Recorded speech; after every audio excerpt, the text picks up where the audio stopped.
Todos os Wings reportem, sejam bem-vindos ao Diário Rebelde. Eu sou o João Jedi e você sabe por que o duelo do Obi-Wan ou Ben Kenobi contra Maul em Star Wars Rebels é, pra mim, um dos melhores de toda a saga Star Wars?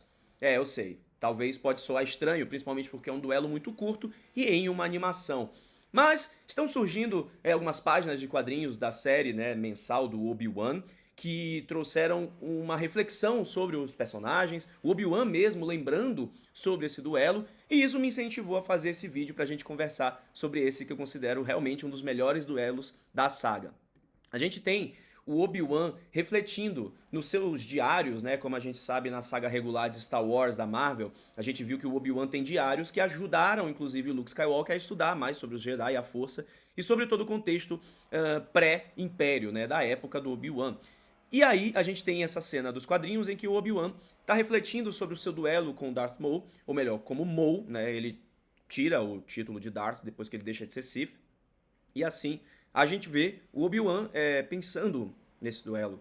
Dá pra ver que o Obi-Wan tá escrevendo aqui em Aurebesh, mas um fã fez o favor de traduzir, e aqui tá escrito More Layered Truths, que é tipo mais verdades complexas, em camadas, por assim dizer.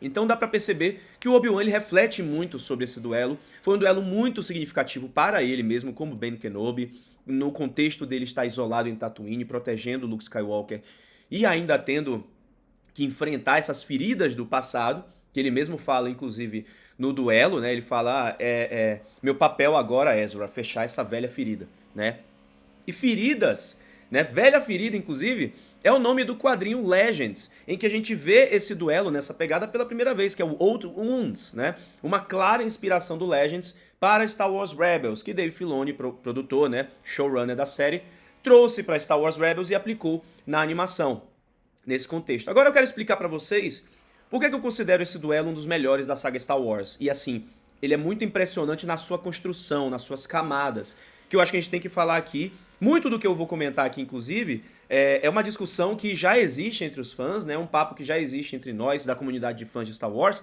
mas também o showrunner Dave Filoni e o Sam Witwer, que faz o Maul nas animações e também dublou o Maul em Han Solo uma História Star Wars, ele traz muitas camadas para esse duelo na sua interpretação. E ele é um ator muito fã de Star Wars, ele é o Starkiller de The Force Unleashed, se você não se recorda, da série de jogos The Force Unleashed, pronto, ele é o Starkiller, a cara dele é o Starkiller, a voz dele é o Starkiller, e ele também faz a voz do Maul nas animações em inglês, e também em Han Solo uma História Star Wars. Ele tem uma interpretação muito legal sobre toda a história do Maul, sobre toda a história das velhas feridas, por assim dizer. Eu trouxe aqui o duelo pra gente assistir. Deixa eu ver se eu consigo dar play, que aí a gente assiste o duelo, fica mais fácil de eu ir comentando, tá bom? Olha só, ele inclusive tá dublado aqui o duelo. Tá baixinho porque, direitos autorais. Eu vou só dar uma puladinha aqui, só pra gente ver um pouco mais pra frente. E aí nesse momento, o Maul e o Obi-Wan, eles estão nesse confronto de palavras. Aí, velho, é resenha de muito tempo que os dois têm, E é interessante como o Maul, na visão do Maul, o Obi-Wan é um rato no deserto, tá escondido, é um covarde, é um bosta, na visão do Maul.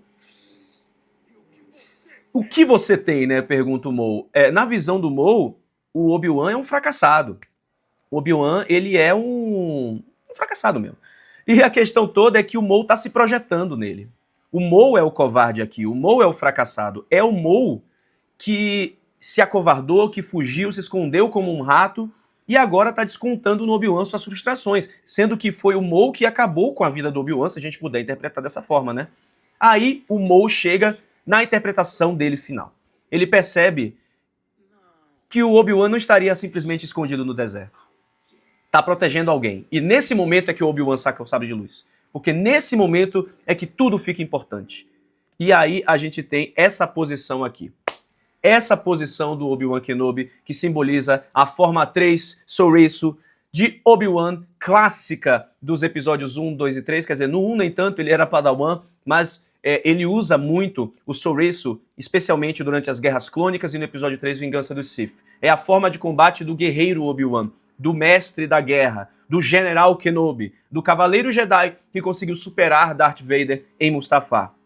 Mas o Obi-Wan não é mais esse Obi-Wan. O Obi-Wan já transcendeu. Durante todos os seus anos em Tatooine, pelo que ele passou, inclusive a gente pode trazer aqui a série Obi-Wan Kenobi, o conflito que ele teve com Vader lá e a realização de que ele, apesar de ter a sua parcela, não foi responsabilidade dele totalmente a queda de Anakin Skywalker para o lado sombrio da força, ele consegue evoluir e amadurecer como um mestre Jedi que ele realmente se torna. E assim a gente vê o Obi-Wan evoluindo como personagem. O Obi-Wan ele se torna alguém maior. O Obi-Wan ele se torna Ben Kenobi. E é se tornando Ben Kenobi que ele muda a sua pose de combate. O Maul se prepara como se fosse aquele Maul clássico dos Sith da era do episódio 1, com seus movimentos de sabre de luz rápidos da forma Juyo. Mas aí Obi-Wan vai e usa, por um momento breve, a forma de combate do Ben Kenobi de Alec Guinness, que a gente conhece em episódio 4, Uma Nova Esperança, quando ele vai enfrentar Darth Vader. Mas não era o Ben Kenobi ali. Era o momento dele honrar aquele mestre Jedi que o ensinou e que morreu nas mãos de Maul. E aí o Obi-Wan foi espertinho pra caramba. Porque o Obi-Wan, ele faz a posição da forma do Qui-Gon Jinn, forma Juyo de combate, para poder derrotar Maul. E assim ele atrai Maul para uma armadilha. Ele atrai Maul para achar, opa, eu conheço essa forma de combate, eu conheço essa pose. É a pose do Qui-Gon Jinn, é a pose do seu mestre. Eu já vi isso antes e eu vou te derrotar, seu covarde, seu fraco. Você não é preparado para mim. E assim o Maul acaba errando. Ele erra no seu julgamento. Ele erra porque ele pensa que ele é o cara poderoso, que ele está por cima da carne seca. Mas na verdade, Ben Kenobi é quem está. E esse conflito dos dois é poderoso o suficiente para Maul ser enganado por Ben Kenobi e aí pensar, vou derrotá-lo da mesma forma que derrotei o seu mestre. Só que não. Neste momento, Obi-Wan Kenobi derrota Maul, surpreendendo como o grande samurai que Obi-Wan Kenobi realmente é. Obi-Wan engana Maul com a sua pose de combate e prevendo que ele usaria os mesmos movimentos que derrotou o Qui-Gon Jinn, com o hilt sendo batido no rosto de Qui-Gon, Obi-Wan consegue surpreendê-lo com um rápido movimento vertical e mata Maul. Nessa derrota, Maul percebe, segundo Sam Witwer, inclusive, o Starkiller e a própria voz do Maul, ele percebe que ele era o fracassado, que ali estava um poderoso mestre Jedi e que, naquele momento ali, esse poderoso mestre Jedi provavelmente estava guardando o segredo mais perigoso, mais importante, mais sensível da galáxia. No momento que o Maul cai nos braços do Obi-Wan, a gente tem uma rima aí, a gente tem uma poesia, porque o Obi-Wan segura ele da mesma forma que ele segurou o seu mestre, Qui-Gon, da mesma forma que ele segurou Satine Kryze. As duas vítimas mais importantes de Maul morreram da mesma forma em seus braços. E ainda assim, Obi-Wan Kenobi, que pra mim é o maior dos Jedi, inclusive eu fiz um vídeo sobre isso aqui em cima no card, a história completa do Obi-Wan Kenobi contada aqui no canal, num documentário sensacional, não é por nada não, mas eu gostei muito de produzir esse documentário e eu espero que você goste também. Mas o Obi-Wan, ele é o maior dos Jedi, porque ele acolhe Maul em seus últimos momentos como se fosse um velho amigo. Não que ele não tenha ressentimentos, mas ele consegue superar isso. Ele consegue estar acima dessas sensações e emoções do lado sombrio da força. E nesse momento, Maul morre nos braços de Obi-Wan, tal qual Qui-Gon e Satine morreram da mesma forma. E aí a gente ainda tem uma rima, porque o Maul percebe que o escolhido deve ser quem Obi-Wan está protegendo. No caso, não é, né? É a interpretação dos dois. O escolhido é Anakin Skywalker, não é Luke, né? Isso já está mais do que confirmado. Mas na visão do Maul ali naquele momento, era o escolhido que traria equilíbrio para a força. Ou melhor, na visão do Maul, era o escolhido que vingaria eles dois.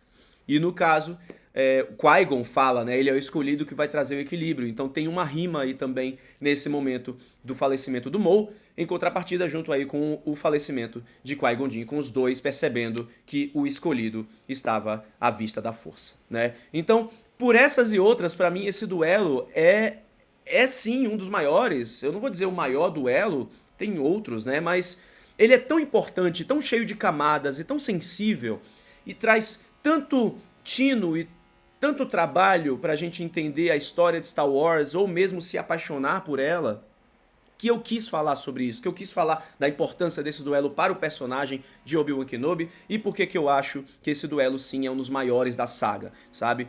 A gente em breve vai ter mais novidades dessa visão do Obi-Wan sobre o duelo com essa HQ, né? Então eu espero poder trazer mais detalhes para vocês, mas eu achei importante a gente discutir isso, né, aqui no Diário Rebelde, pra gente se emocionar junto, né, com uma história tão bonita quanto é a do Cavaleiro, a do Mestre Jedi Obi-Wan Kenobi ou Ben Kenobi, nesse duelo que pra mim é um dos maiores de Star Wars. Eu espero que você tenha gostado desse vídeo. Tem mais conteúdo aqui no Diário Rebelde analisando duelos de Star Wars e não se esqueça que a força ela estará, ó, sempre com você.